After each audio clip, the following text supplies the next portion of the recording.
तुम्हाला पण माशाचं कालवण खावंसं वाटते तर आज बनवूया कोकणी पद्धतीने करलीचं कालवण. तर कसं करायचं चला बघूया. कालवणासाठी मी करली धुवून घेतली आहे. मीठ आणि कोकम,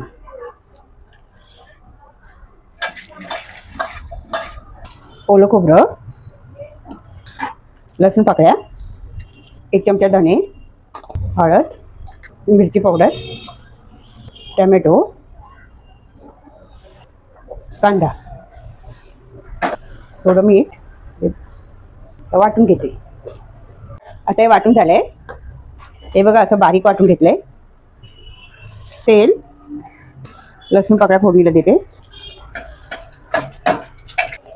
लसूण जरा लाल होऊ दे. ओल्या खोबऱ्याचं वाटण,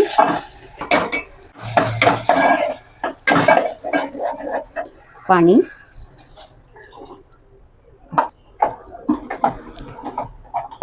आता ही करली मी याच्यात घालून घेते. मीठ आणि कोकम लावलेली.